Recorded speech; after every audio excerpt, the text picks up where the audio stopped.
and you can sing it back, and we can play the melody, and we can do a lot of different things online that we can really focus a great deal. No distractions. So I'm enjoying it very much. Are you guys taking voice lessons online, most of you? Yeah. And how are you finding it? Are you finding it better, worse, or the same as in person? I find it the same. I feel like there's no distraction. It's giving the same amount of time, and you can still be able to learn more new things, and I feel like it's manageable. Yeah, the good thing is that the only bad thing that's really not surmountable is that I can't play the piano for you while you're singing, because we can't do it. It doesn't work two ways. I can't hear you while you hear me. So if I play the piano and you sing, either I'm not going to hear you or you're not going to hear me. So Bob, I'd like to start off with that, and let's talk about that, because Bob and I are teaching some group classes online, and I know a lot of you are taking class online. And in order for online training to be valuable and successful, and for you to have a good experience doing it, you need to get some things in order. So let me have everybody mute themselves, please, if you're not already.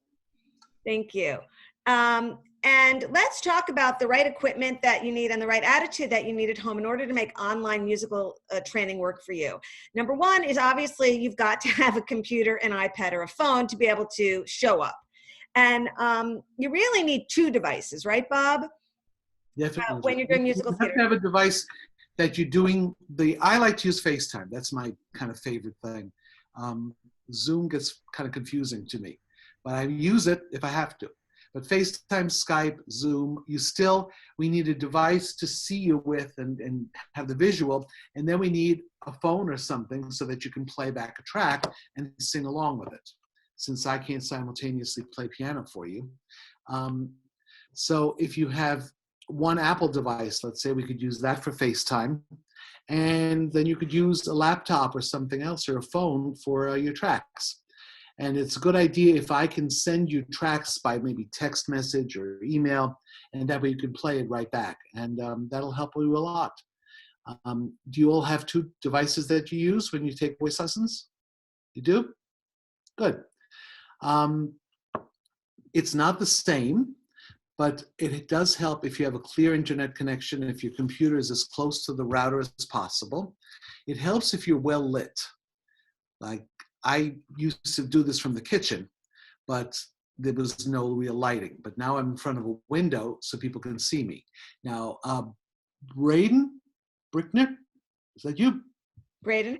Is in front of a window, which is probably the worst place you can be, because the light, I see the light of the window, but I don't see you. Mm-hmm. Now I see you a little bit. But if the light is behind you, that's not usually a good way to be seen. Okay. Right. So I can see you enough. When you're showing up for class online, and again, this is how we're going to be teaching for a while, you want to show up like you would in the classroom, right? Which is in a quiet room. So please find a room in your house, probably your bedroom or place that nobody's there, because I've been doing lessons and parents have been in the room with them, standing over their shoulders, and there's just no way you can let go if your parent is watching you, right? Do you guys agree? Right? Anybody watching you, I mean, it would make me feel really uncomfortable and not able just to let go and do my thing. So especially when we're making funny sounds, right? When we're doing warm-ups. So find a quiet place, ask your family, say, for an hour, I need quiet. I'm going to go be by myself. And, so no distractions. And like Bob said, well lit, and be ready to go. All right. So, it also helps if you have a setup where sometimes we're sitting and you're singing or you're warming up, and then if I say stand up and let me see your performance, if you can step away and really at least give me half your body, 3/4 of your body, so we get kind of an idea, like as if we were working together in my office. Because Bob, when they're working with you, they're standing singing. They're not singing sitting, correct? For the most part. And right. By the way, as far as the thing with having your parent in the room, first of all, I can always tell, because I'll ask you a question and you'll look there to see what you should answer. And that's not a good idea. The other thing is, how many of you have actually auditioned for shows? Most of you. Well, guess what? Your parents aren't in the room, are they? You have to learn how to really be independent, self-reliant, know what's in your binder, know your musical cuts, know the introductions, and know how to have a discussion and have a talk with an adult. So you just got to get comfortable. And the best way to get comfortable is to just keep doing it and doing it and doing it. Yeah. So we're going to keep talking, but we'd love to know what you guys want to talk about and what you want to know, because this is your time. For us, you know, and especially Bob, this is what he does all day long, to answer everything that you want to know to help your musical theater auditions be the best that they can be. So I know Evan had asked me earlier. Evan, I know you're on, so if you could unmute and ask me the questions that you had emailed me earlier today. He was so prepared, he emailed me earlier in the day. Great. So, which song should you choose for an audition? Should you use the one that you can sing well, or the one closest to the character, like that's related, that makes more sense? Well, that's a very good question. That's a very good way of phrasing it. You didn't just say use a song that you think they would like, because you always want to do what you do best. I've never seen anybody get a call back because they picked the right song. I've never seen them go, well, she wasn't very good, but I love that song, so I'm going to call her back. You know, you want to do something that shows you off well. I would rather they say to you, well, we really like you, but for the callback, could you prepare something more this or that, or whatever it is. Do what you do well, do what's in your key, do what's appropriate to you, your age, your type, and of course, try to do something appropriate to the show. Luckily, the good thing about being a young performer is that as opposed to adult performers, you generally will only be playing young people. You're only going to be playing kids for the most part. So you don't have to have a song that shows that you can be sympathetic and angry and generous, and you know, that you just have to be a kid, something that your age would say.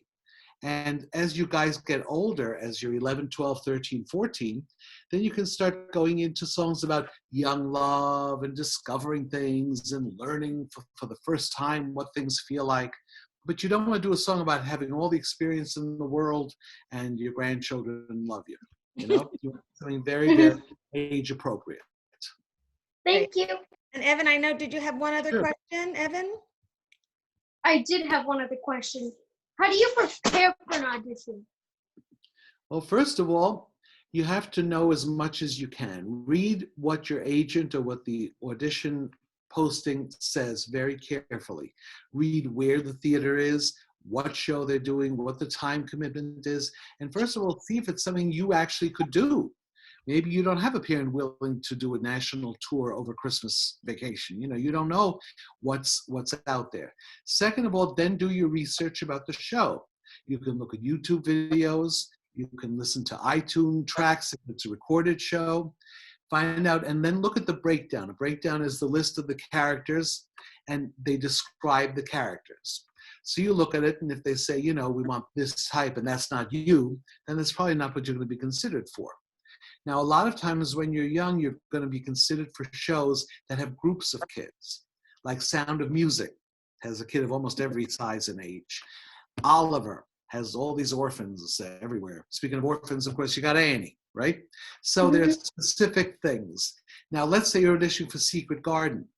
You have to know if you're more of a Colin or not a Colin, or the gardener guy. You know you're not going to be Mary. So you have to just know exactly what you're doing. And then you want to see what songs that character sings. And pick a song that you are comfortable with that's as close to that character as you can. What songs do you choose from? What are your two top audition songs? Well, I haven't really done a lot of singing auditions, but probably the one that I did use for one of them was, and it was by far one of my better ones, was I Don't Want to Live on the Moon. Oh, I like that song. That's a fun song. But it wouldn't be right for everything. Well, Yeah. It's right. Of course, you have a very big advantage, you know. Look at, do you have the view with all the people? Hmm? Are you on gallery view, Evan? Yeah, I am. Okay. If you count how many females there are versus how many males there are, That's the story of show business. So you already come in with an advantage, like a 20-to-1 advantage. Boys have it very much easier. So you got that going for you. Now you just have to pick the right things. But I Don't Want to Live on the Moon is a good song. I like that. Great. Evan, thanks for your great questions. You can mute now. Kylie Gordon has a question. And Kylie, would you like to? Yes, Bob? No, I'm ready to answer it. Yeah, Kylie, I don't think you need a mic for a voice lesson online. Most of my people do not use microphones. I think one or two do. I'm not using a microphone. I'm just talking into an iPad, not an iPad, a MacBook Air. And somehow it's hearing me. As a matter of fact, I was interviewed for a podcast 2 days ago, and the microphone was worse. So you don't really need one. There are voice teachers that say you need headphones and you need a separate microphone and there's delay. I don't really get any delay. I think it's fine. If I find sound fine to you, then you're listening to me through a MacBook Air, whatever the built-in internal microphone is. And for a voice audition, what is the best way to play your accompaniment? Generally in professional theaters, you will have an accompanist, and he or she will play your music. So your music has to be prepared in a way that somebody can sight read it. And sight read means that they've never seen it before and they don't know the song, that they know what your cuts are, they know what your preferred introduction is. You tell them your tempo by singing the first couple of lines. And everything is clearly marked, not X'd out, turn 2 pages, go to the star, and then have an arrow going backwards. You want to keep everything as logical and easy to read as possible. If you are going to bring your own accompaniment, generally a phone is fine. I would bring a Bluetooth speaker so that it has a little more volume and a little more sound to it. If you have the choice, people disagree with me, but I say use the pre-recorded accompaniment for the simple reason that you're comfortable with it. You've heard it before. You know what to expect. But if they have an accompanist, probably going to use that. Some auditions are a cappella. That's a tough one. There are pitch pipe apps for the iPhone that are free, and I'm sure for the Android. And that way you can press your first note before you go in the room and get it in your head. That would be helpful. Let's see, I use a speaker. Should I get a mic? No. If you ever get the chance to choose your own audition song, is there ever a time that you should choose a song from the show? Those are very good questions. And they're the same questions adults ask me. Can you repeat the question from Emery? That's what Emery asks. If you ever, I'll say it. Emery asks, if you ever get the chance to choose your own audition song, is there ever a time that you should choose a song from the show? And let's talk about this for a little while.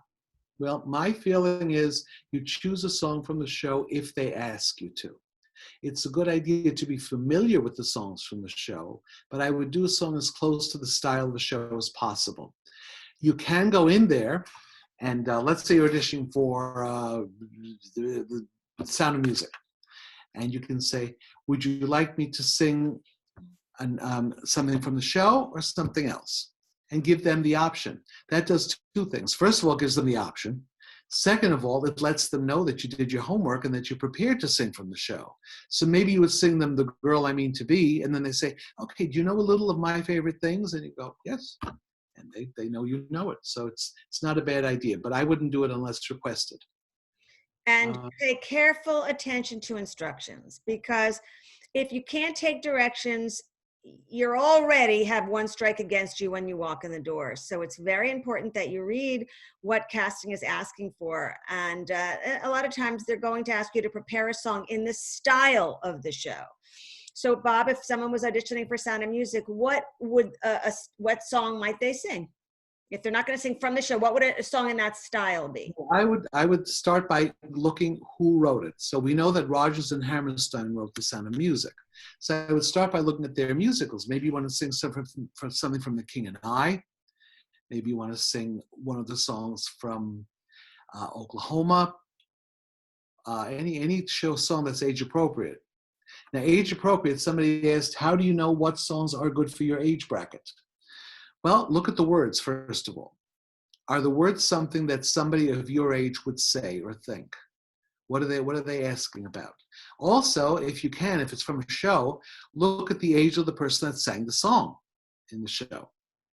So you know that if you were auditioning for Annie, the kids don't sing Easy Street, but you know what the kids do sing. So you find something similar of that vein. Read the words over and get some guidance from a voice teacher, a vocal coach, or even a parent, and let them look at it and say, would I say that? And practice the song lyrics as a monologue as well, so that you kind of get the feeling of the words in your mouth and you don't have to do them in the exact time frame of the song. Songs are really monologues, and by being songs, they give you what's in effect called a line reading. You all know what a line reading is? When somebody says, you have a script and it says, why did you take my stuff? And the director, instead of directing you, goes, no, say it like this. Why did you take my stuff? That actors usually don't like that. They don't want to be told how to say a line. But when you sing, you are told how to say your lines. You're told by the musical flow, by the tempo, by how long to hold the notes, when they go low, when they go high, when they go fast, when they go slow. So practice the song as a monologue without the constraints of the music. And that would be very helpful too. And Bob and I teach a class together, and we have one coming up on Sunday, May 17th. And let me tell you a little bit about that, because you're always working on the acting, okay? When you're dancing, when you're singing, right? You've got to tell the story of what you're doing. And so working on your words to your song as a monologue is crucial, right? You know, yes, you have to be a good singer, but you've got to be a good actor. And if you've got, you know, you don't always have to be the best singer in the room. You've got to be good enough, but you've got to be able to tell the story convincingly. And so really working on the acting of your song and what do those words mean and breaking it down as a monologue is something that Bob and I, you know, Bob works on all the time in his lessons, but together when we teach, we of course focus on that together. And in addition to working on the monologue of the song, I also give you a monologue, at least in this workshop that we're doing, which is unrelated to the show, but is a monologue that might be some dialogue that you're going to work on leading up to your song. So you learn how to go from dialogue to song. And so on May 17th, so many of you here, I know Dare just popped on, have been in our cabarets. We are going to go ahead with our cabaret. It's just going to be virtual now. So we're going to run it the way we always do. The only difference is that Bob won't be playing. You'll be singing with the track, but he will still work with you on getting that performance out of you vocally. I'll be working with you on your monologue. We're going to put it together. We're going to have our little dress rehearsal. And then we've invited industry friends and as well as your family, and everybody can come. They don't have to pay a cover charge. They just show up online and they can watch you perform. So we're going to do that on May 17th. It was something that was already scheduled in person. So we already have a lot of people signed up, but there are a few more spots. It is on my website right now, DeniseSimonCoaching.com. And if you want to join us for the 4 hours that afternoon, please join us. And you can do that by signing up. So Bob and I, when we teach cabarets, it isn't just a chance for you to perform. It is a teaching opportunity where we are teaching you something about you as a performer, how to act your song, how to sing your song, what to do with your body, and a whole lot more. So, if you've got any questions about that, you can follow up with either one of us, of course, afterwards. So Bob, I guess you can see the chat box here. We've got a ton of questions in there. Let's go to Zoe now. Are there certain times when you sing a certain genre, such as pop songs or songs from a musical? Absolutely, which also goes into Dare's question. But yes, they will usually give you an idea of what they're looking for. They sing a contemporary musical theater song. And contemporary really can be in the last 40 years. It's they just mean don't sing a very old song from the 1930s or 40s or even 50s, but sing something after like 1980, and you'll be fine. They will usually ask you, or you're going to know what you're auditioning for. So if you're auditioning for Oliver, you know that's not a recent show. Sometimes they get very confusing. Like when they did Mary Poppins on Broadway, they asked for a contemporary musical theater song. And people were looking for modern songs. I said, look, the score to Mary Poppins is as old-fashioned as anything can be in the world.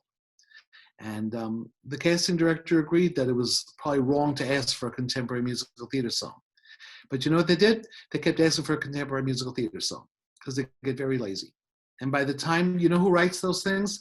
The assistant to the assistant to the intern of the casting director. So you don't always know that it's accurate. But certain shows you know, and certain shows you don't know. Sometimes you're auditioning for a reading of a new musical and you don't even know what it's like.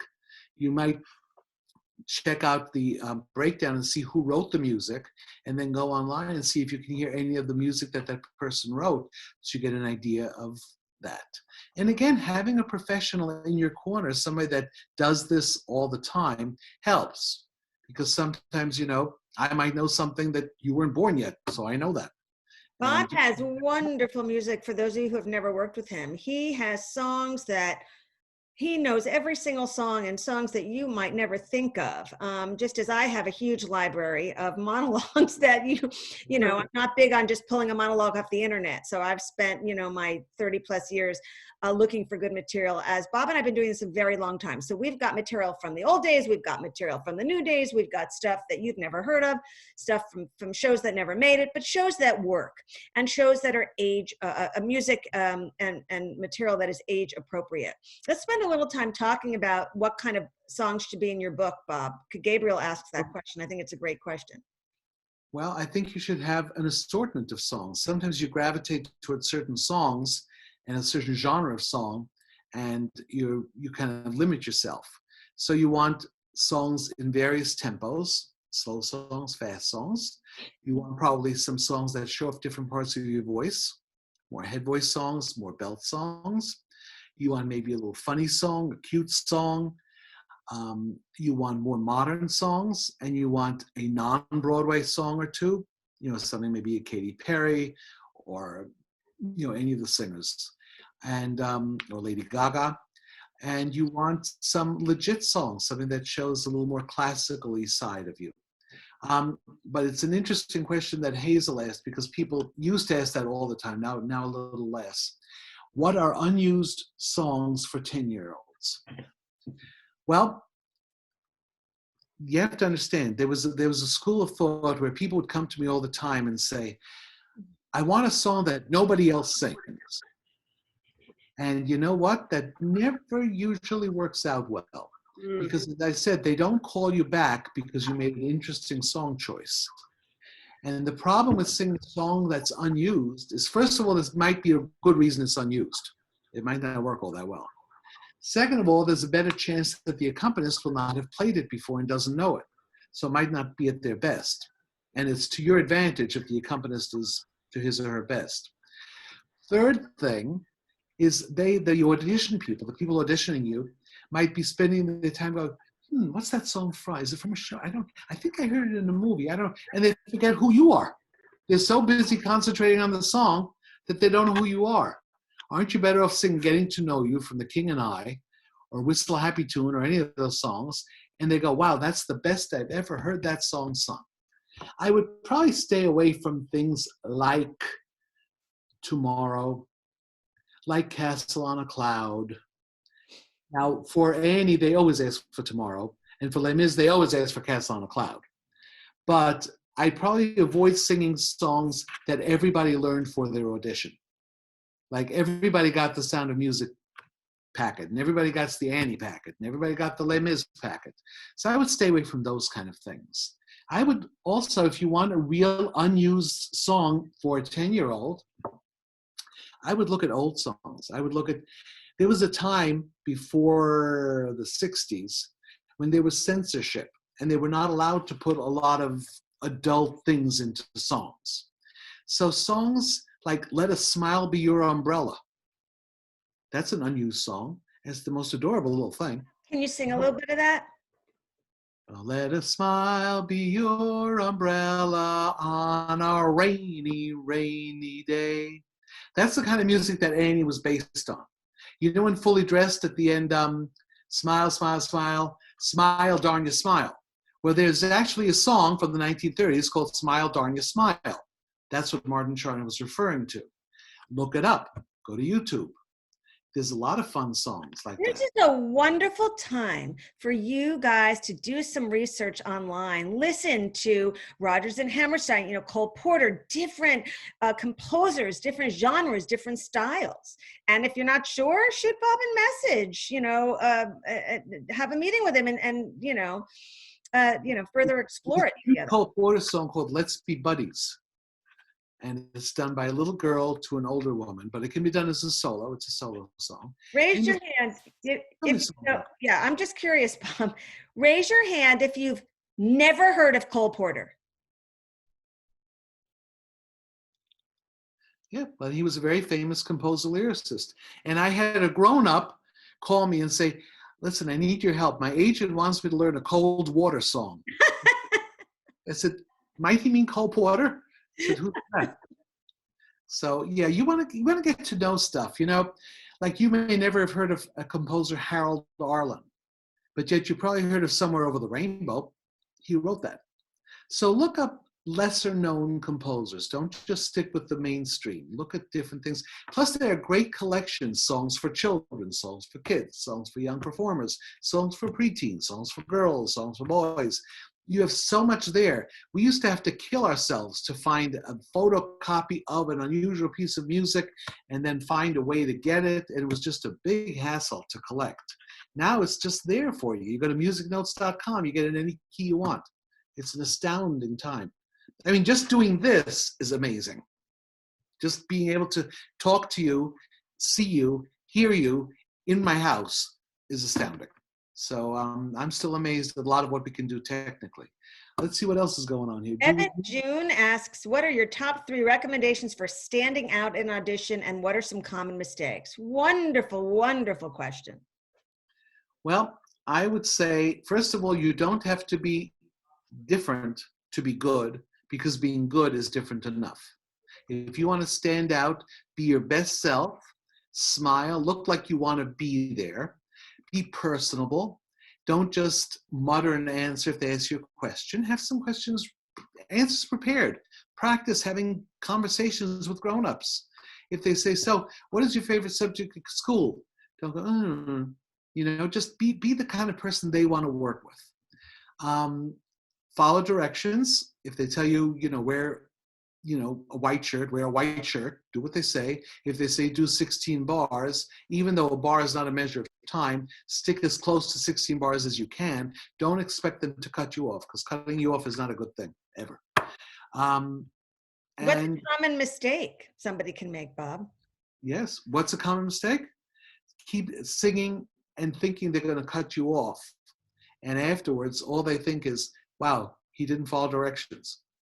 Sometimes they don't want to cut you off. They don't want to be that person. So they'll let you sing and let you sing, but you sink your own boat.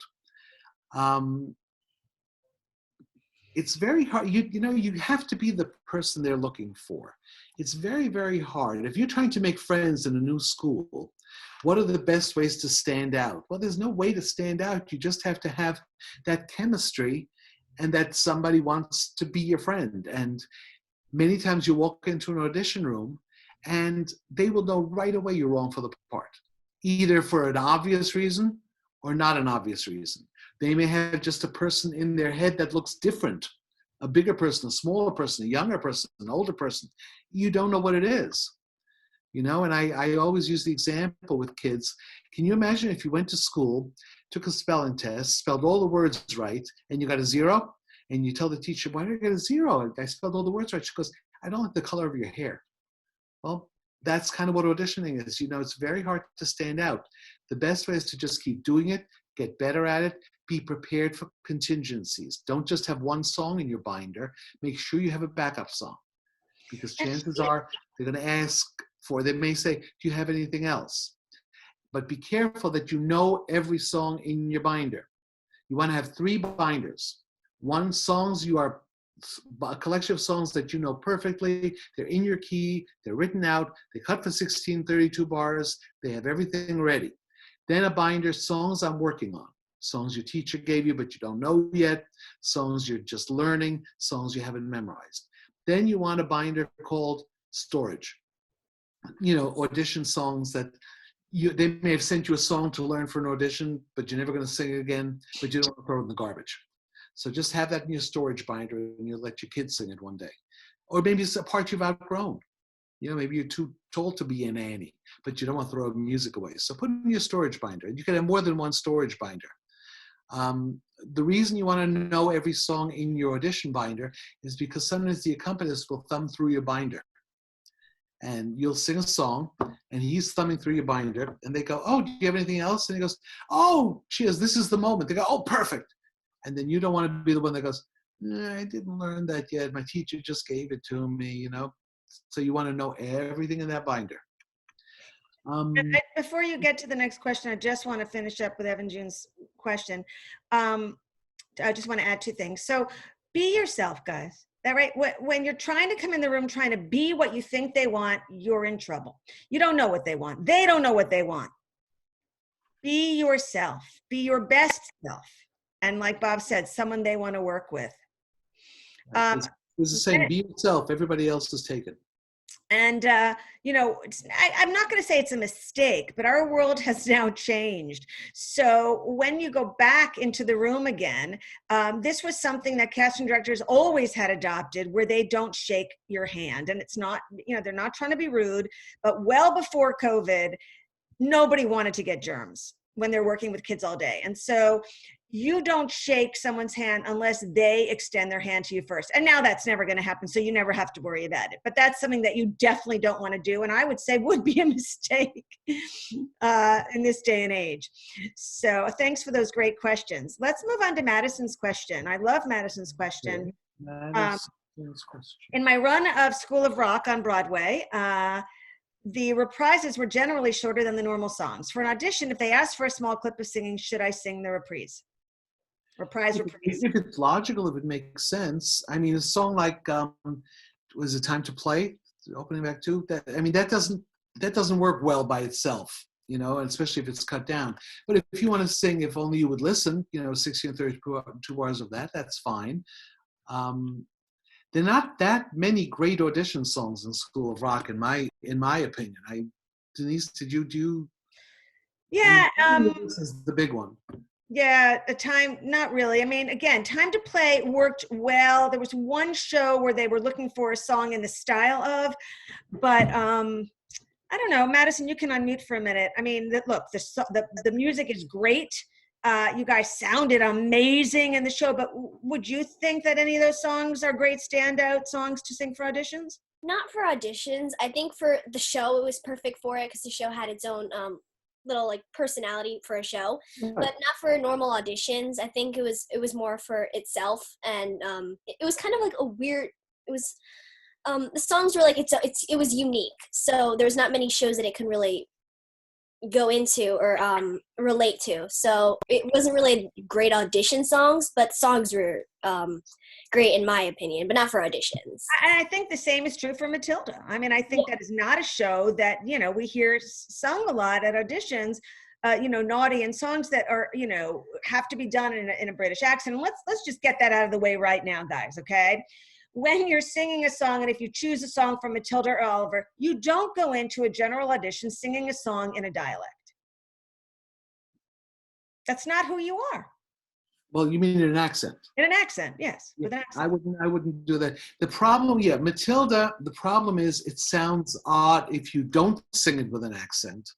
And if you sing with an accent, unless you're auditioning for a British show, which a lot of them are, but it's probably a mistake. Like a lot of people like to sing Castle on a Cloud with a British accent, but the show takes place in France.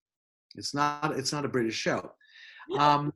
There are some songs, we talked about what makes a good audition song, and nobody asked this specifically. There are songs that I call show specific. For example, Naughty is very specific to Matilda. I mean, it's there's no other show that song could be from. But then a song like, songs people know, My Favorite Things doesn't have to be from The Sound of Music. By the way, School of Rock has some excellent songs for adults. The problem is the kids got the very generic kind of songs, but. And Bob, another song that you just likened naughty to is My New Philosophy from Charlie Brown.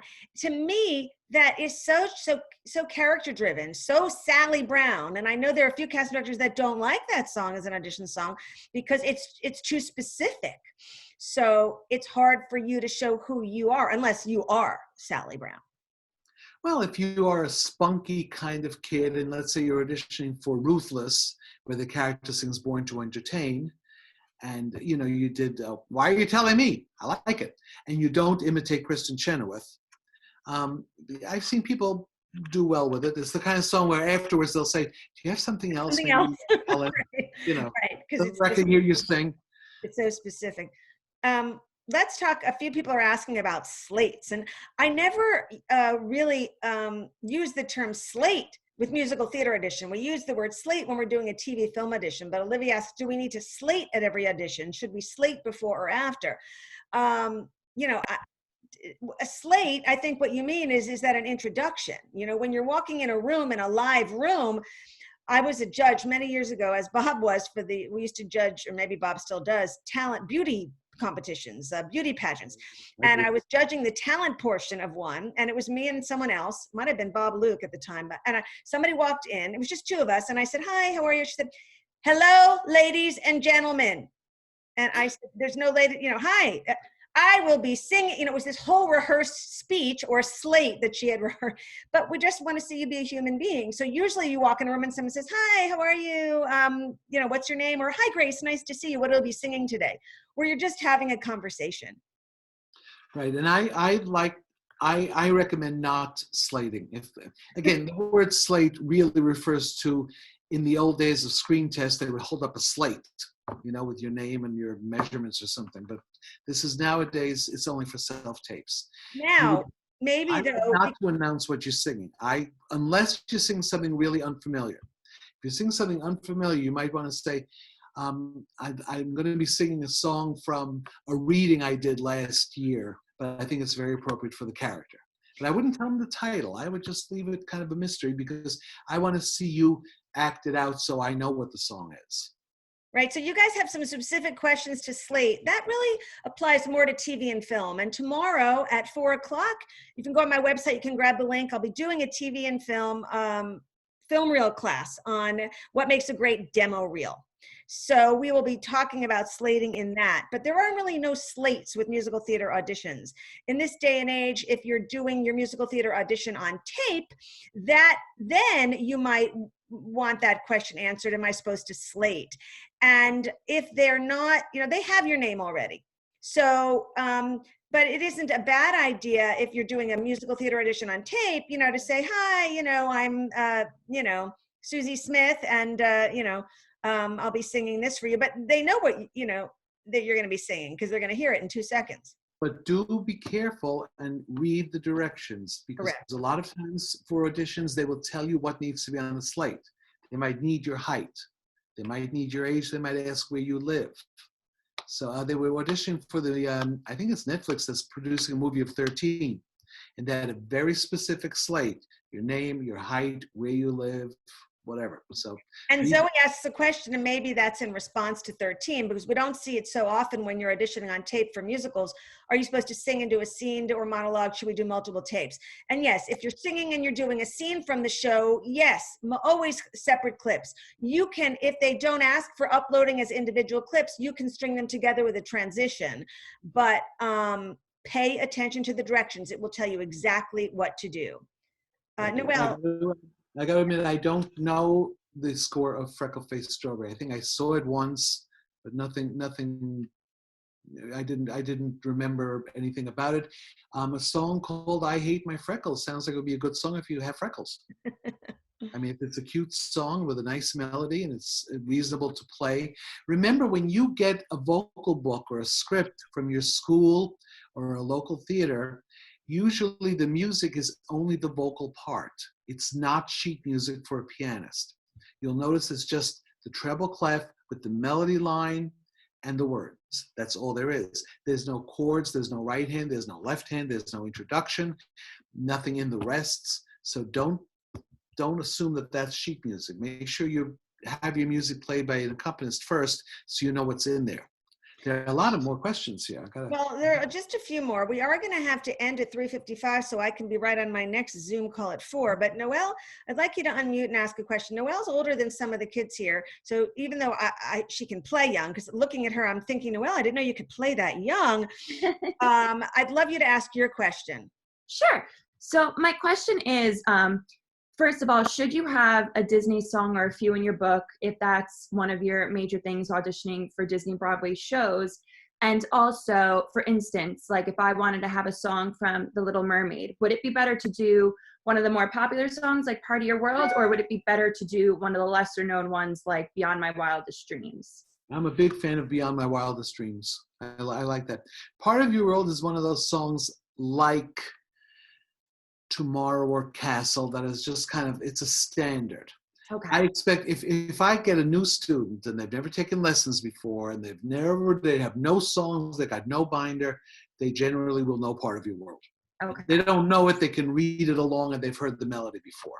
I wouldn't, if you do a song where the introduction is a dead giveaway, that's probably a bad idea. But I like Beyond My Wildest Dreams, it's a good song. By the way, there happens to be a song called Beyond My Wildest Dreams from a different Broadway show, just parenthetically. Savannah, what about World Above from Little Mermaid? It's a good song too, but there's so many songs. You go through an Alan Menken songbook. Oh my God, he wrote so many songs. Guys, if you don't know Alan Menken writes the Disney music, but go spend some time looking at all of Alan Menken's songs. I happen to be in the movie Home Alone 2. I put together the chorus for that movie, and I sing in that movie, and Alan Menken wrote the song that we sing in that movie, and it's called My Christmas Tree. And he's brilliant. Lives in my neighborhood too. Thank you. You're welcome. Natalie Chan asks, I was asked to sing a pop rock song for an audition. Any good pop songs for an 8-year-old? Great question. So my biggest pet peeve with pop songs is that they're all about the love of your life, and how does a young person connect with a pop song? Well, first of all, I would try to find a pop song that was sung by a young person. So, for example, you ever hear of a performer that went under the name Hannah Montana? Lots of songs in a couple of Hannah Montana songbooks.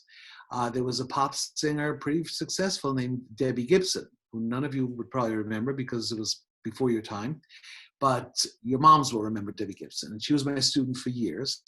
And she wrote all her own songs, and she wrote them from the benefit and the point of view of a 13, 14-year-old. So they're good songs too. There's a bunch of stuff. Also, don't forget, you can have a song in your book from the 50s, like a really cute song like The Purple People Eater, or I Wanna Be Bobby's Girl, I Wanna Be Bobby's Girl. There's so many just cute little songs you could do. Not just those. Like, remember, Bob, I think Clifford sang it and got into The Lion King with it. Love. Love is for the way you look at me. Well, he happened to be the right look, the right gender, right, and showed he can sing. That's the main thing. Look, ultimately, they're not going to hire you to sing your song in their show, unless it's a cabaret. So you just have to sing something that shows them that you can sing their songs. That's ultimately what it has to be. They have to want to work with you, so you want to be personable, you want to be smart, you want to be prepared, and you want to be lucky. I say, you want to get a callback. That's the key. If you get a callback, you know you did the right thing. I tell people after the callback, it's luck and look. Those are the two things. But to get the callback, you just have to be the right quality and the kind of person they're looking for, the right look and the right size and the right... Now, Lion King is a good example. Lion King used to be exclusively African-American performers. That was it. Now suddenly they've found, oh, we can use this, we can use that, and they'll kind of do any kind of combination person of color that works for them. They're not mired in this, animals have to be a certain color. Well, the whole world now, right? It's a colorblind world and colorblind casting, Frozen as well. So you know, it's a lovely thing about the world that we live in. I'm just going to remind you again, and I wrote it in the chat box because a few registrants came in, Bob, during our call today. And so there are not that many spots left, but we do have a few spots left on May 17th for our virtual cabaret class where you'll be working on songs and monologues. I handpick the monologue for you. You'll come in with a song of your choice. We'll make sure it's age appropriate, that it works, and you'll learn how to tell your own little unique story. I'm gonna put a wait, this is going to Evan, or is that how I write? Let's see. No, it goes to everyone. And make sure you're cooking everyone. Well, what I'm doing is I'm just giving you my website because there's a lot of information on my website. And on Instagram, Facebook, Twitter, and LinkedIn, I am always Bob Marks. I reserve Bob Marks everywhere I could get it. We have time for just a few more questions. If anybody wants to unmute and ask a question, that'd be terrific. Dare, go ahead. My question is like I was saying about like the more recent ones, I was told by my agent that I shouldn't sing songs for more recent shows like Beetlejuice or Mean Girls or any of those. Like I shouldn't touch the ones that have been like released in the last 5 years or something. I will give you the Bob opinion about that. And they're always opinions, by the way. Don't sing a song from a show that's running. So no Mean Girls, no Beetlejuice, no Wicked, nothing that's running now where you can be compared to the cast. Of course, you're very fortunate now. There's no show running. So everything's open to you now. Oh. But you know something? Don't forget, you also can work on a song because you like it. You know, you want to sing Dead Mom, sing it. I wouldn't use it for an audition.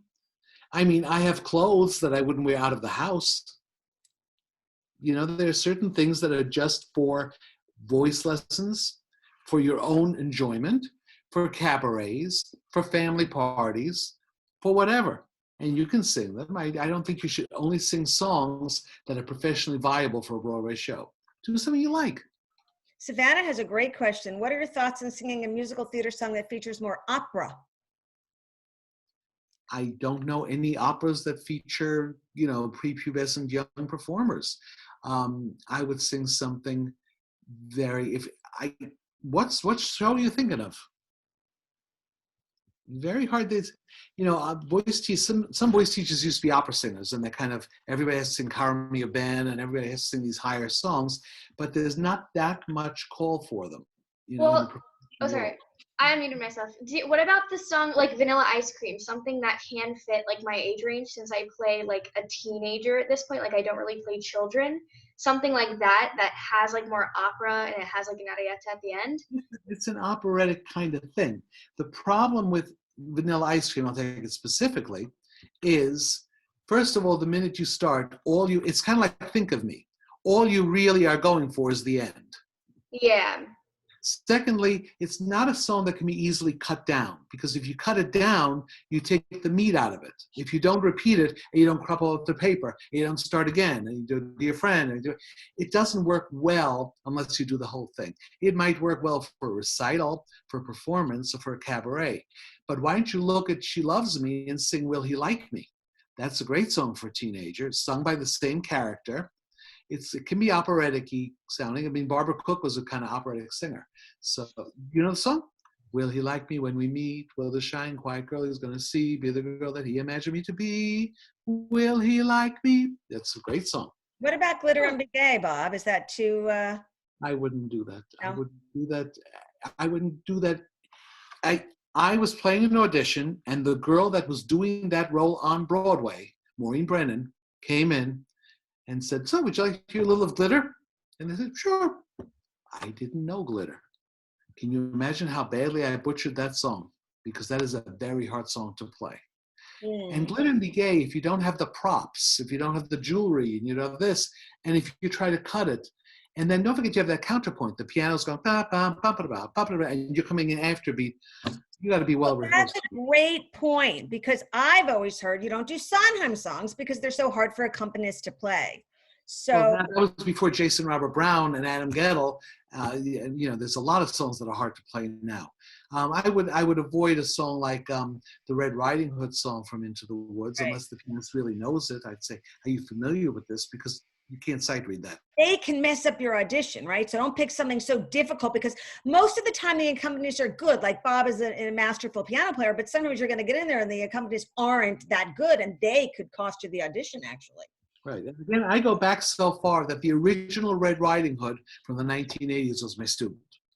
And I remember Sondheim gave her a copy of the song. You're that old, Bob? But I am older than Google.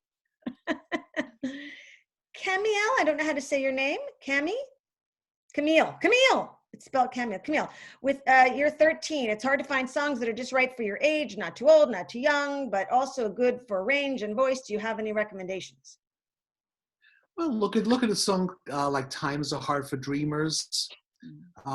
Look at songs that are sung by teenagers, kind of that are going through questions. There's a song in Annie Warbach's called "Changes." You know, I mean, this 13 is a great time because it's really, you're kind of in the middle. You're middle-aged, because 13 is not really a kid and not really a teen. And depending on how old you look, that's going to make the difference. I know 13-year-olds that look 9, and I know 13-year-olds that look 20. So it just depends, you know, what God did to you when. Ultimately, the show 13 is perfect for a 13-year-old because that's who it's written for. The other, my favorite. Well, for example, look at the. Oh, go ahead. I was just going to say another song, my all-time favorite. Again, you know, I think 13, 14, 15, from Once on This Island. The Timon? Yeah, it's the Timon song. It's, okay, I'm blanking. Going time. Yeah. Well, when do you like to begin? To me, I just, Waiting for Life is, to me, a perfect audition song. Camille, what song do you sing for 13?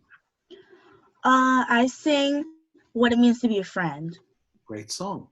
A tough song. Do you sing the whole thing? No, I sing, I think it's a 36-bar cut, like the beginning of it. Beginning part. Yeah, that's before it gets really hard at the end. When I was working with Ariana Grande, she was the understudy to that part. And you know what? Ariana couldn't sing it in the original key. They lowered it a half step for her. So you never know. Now she's known for her high notes, but she couldn't belt them. Well, you guys have been terrific. You've asked incredibly good questions.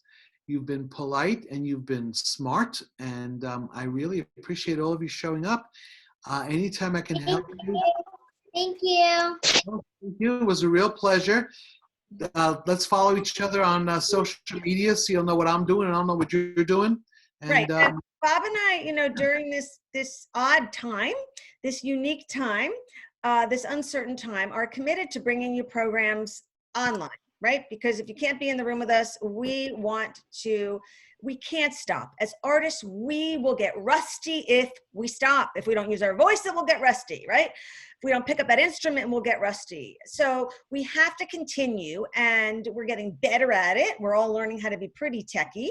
So many of you have been showing up weekly for my classes. I love seeing your faces week to week on our free programming. Let me just tell you about a few programs we have coming up. Tomorrow at 4 o'clock is the Reel Arc, how to learn how to make a great demo reel and why you need a great demo reel. That's a free link. You can grab it from my website, DeniseSimonCoaching.com. Next week, I have a wonderful workshop for parents. You probably will not want to be on because it's about school. It's about schooling in the age of COVID-19, talking about how your parents can help you online and what the future holds for school, how to do performing arts programs on school. We'll be talking with the director of education for the New York City public school system, as well as Alan Simon, who runs the tutoring service On Location Education, who provides tutoring to child actors. So that's something your parents will want to join into, I'm sure. Bob and I will be doing our virtual cabaret on May 17th. There's just a few spots left, so you can grab that. Also on our website, I'll be doing a few other musical theater programs. You can grab that from my website as well. I have a class on dialects and voiceovers. It is sold out for this weekend. I'm running it again on May 3rd. We'll be learning British, Irish, Southern, and Russian. So Sunday, May 3rd, there are more spots for that, and it's really fun, as well as voiceovers. And we'll just keep adding stuff weekly, whether it's group or individual. Bob is always available to you for individual work and coaching. You can find him on all the links he gave you. You know how to find me. So thank you so much, everybody. We hope to see you. Come join us tomorrow if you can. Hi, thank you. Hopefully, Thank you, Bob. Thank you. Bye-bye. Bye, everybody. Thank you. It's a pleasure. Good to see you. Great to see you again. All right, take care. Bye-bye.